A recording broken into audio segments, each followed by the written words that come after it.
Hey YouTube, I now identify as black. I don't mean the race, I don't mean African American, I mean the color black. Web color #000000, the sensation of no photons hitting your retina. But since there's no way to make interesting videos this way, I'm gonna mirror another Mr. Dapperton video. Hope you enjoy! So today we're debunking a video by the young Turds on libertarianism. And because they cater to an audience of clueless liberals, they open in by explaining what libertarianism is. I'll skip most of that, besides the parts where they outright lied. Or you might have heard about it from the Republican version of Bernie Sanders, Ron Paul. Don't insult Ron Paul. Ron Paul was not an idiot on economics like Bernie Sanders was. Also, Paul never endorsed Romney like Bernie endorsed Hillary.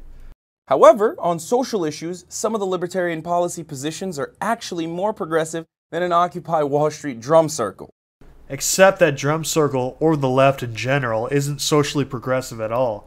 Maybe 10 years ago you can make that case, but these days, social justice warriors run the show, and they're bringing their racism, their sexism, and their hatred of free speech into it. The Occupy Wall Street movement itself collapsed when it sent Ketchup to talk about social justice bullshit. Okay, now comes to the actual meat of the video. The libertarian stance on social issues include making prostitution legal and legalizing all drugs, even the good ones. Libertarians also believe that no military action should be taken against foreign nations unless the US is attacked first. All of which sounds great to me. But what doesn't sound as great are libertarian ideals on the economic front. Oh boy, the young Turks are going to talk economics. Heavens help us. Libertarianism comes down to the belief that the principles that drive a free market economy can be applied to how humans govern themselves. It's this idea that an invisible hand that... The invisible hand isn't an argument. It was a conclusion. It was Adam Smith's way of neatly wrapping up his conclusions. To attack that instead of his actual arguments, or the arguments of the later economists that have surpassed him, is a blatant straw man. Guides the free market will also drive human interaction with social order. This foundation is one that I disagree with, because when unchecked, man motivated by self-gain will not ultimately do the right thing. It is not from the benevolence of the butcher, the brewer, or the baker that we expect our dinner, but from the regard of their own interest. C. Smith wasn't the best in his trade, but this point he can refute perfectly. Capitalism channels people's greed into serving each other.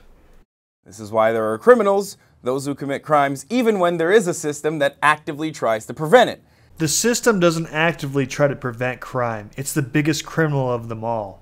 And then the whole purpose of civilization should be to ensure that everyone is fed, clothed, housed. Civilization is a collection of people. You have no right to tell these people what their purpose is. And not to create conditions so that the few can secure a substantially greater portion of resources while others are virtually left with nothing. The economy isn't a zero-sum game. Economies grow. The average person lives like a king compared to centuries ago.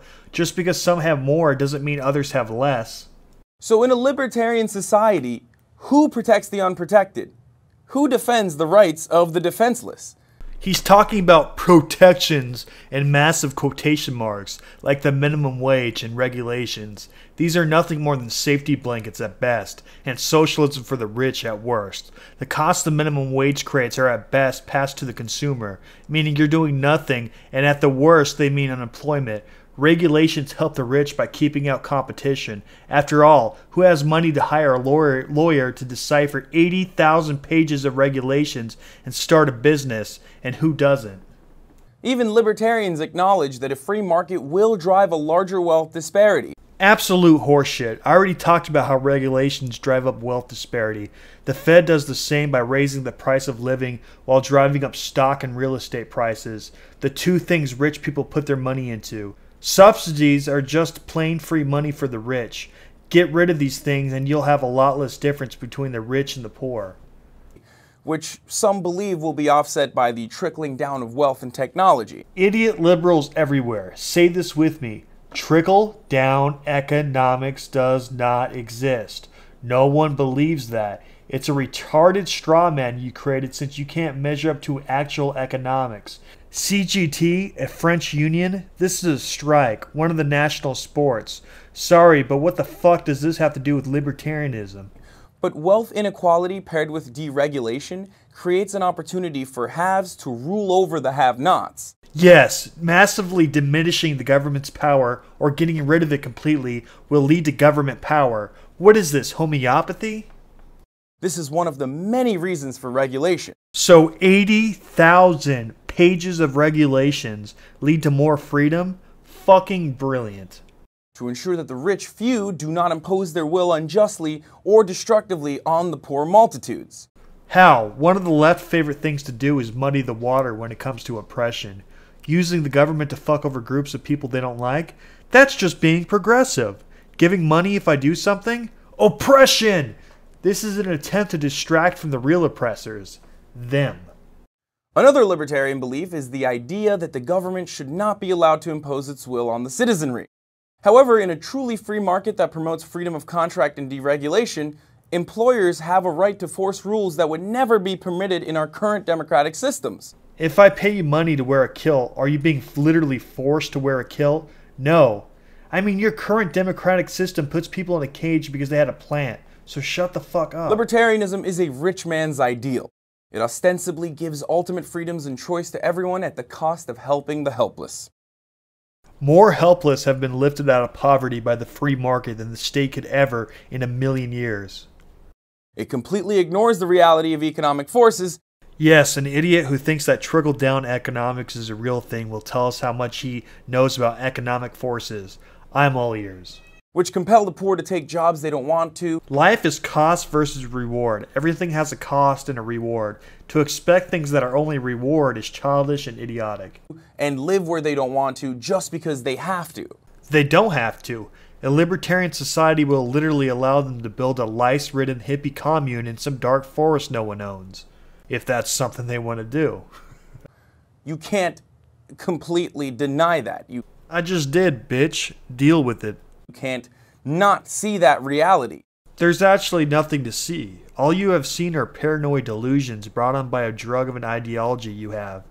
And while individual freedoms extending to property rights are in the forefront of the core principles of libertarianism, deregulation and a free market economy that will lead to an even bigger wealth gap. Repeating something over and over and over always makes things truer. Sounds like the prologue to the movie Elysium. The actual level of retardation on display here. Yeah, they made a movie about something being bad, so that's proof it's bad. There's also a movie about a tire killing people. Is that proof we should ban tires? Starring Matt Damon, or Snowpiercer, or any other dystopian future pick where Wow, almost as if Hollywood's full of commies. classism runs rampant and the massive lower income classes rise against their small but incredibly wealthy oppressors. Again, gotta muddy what oppression means. Oppression totally means people having more money than you. Nailed it there, buddy. If you really want to understand what would happen in a libertarian society, watch that movie, watch Elysium. No, that's as dumb as saying, if you really want to understand the candy making industry, watch Willy Wonka and the Chocolate Factory. How do you tie your shoelaces and say such retarded shit? How haven't you seen a Red Bull commercial, bought a can, and jumped off a skyscraper yet? That's a libertarian utopia, where the wealth disparity is abysmal. Libertarians lead to wealth disparity. Libertarians leads to wealth disparity. Libertarians lead to wealth disparity. And the eroding middle class is fully shifted well below the poverty line. Can I get a goddamn citation proving that'll happen in libertarianism? One that doesn't refer to a work of fucking fiction?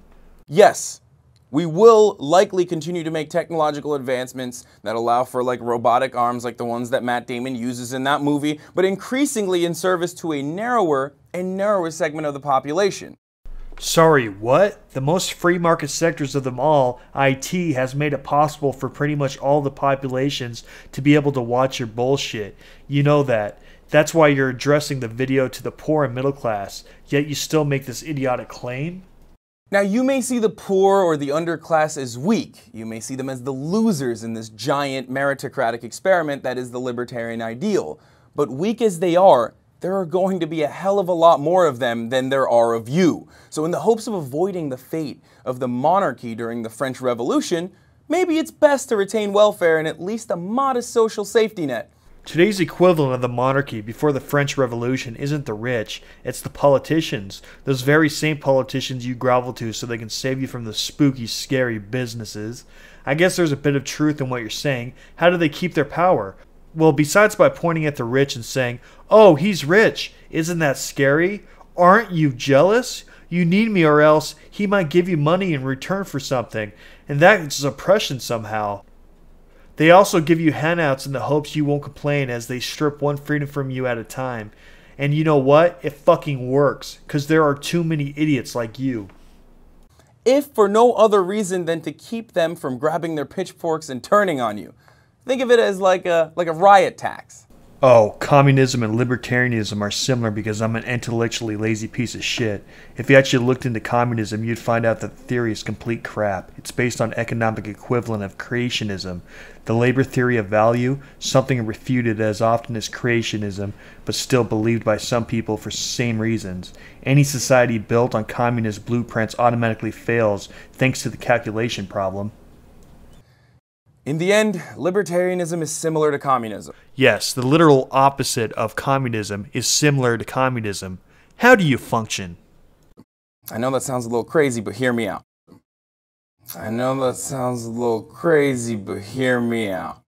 Oh my god, he almost achieved self-awareness. On its face, they're both noble but impossibly ambitious theories. One has individual freedom as its core principle, and the other equality. They both have core principles? Oh shit, they must be the same. Just like your mouth and your asshole are both holes in your body, so they must be the same as well. However, in practice, both concepts lead to outcomes that aren't as pure. Theory is supposed to mimic practice. Just because one theory doesn't do that, doesn't mean you could dismiss any theory you don't like. Hey, please check out Mr. Dapperton's channel and give him subs and likes. Let's see if we can help get him up over 100,000 subscribers.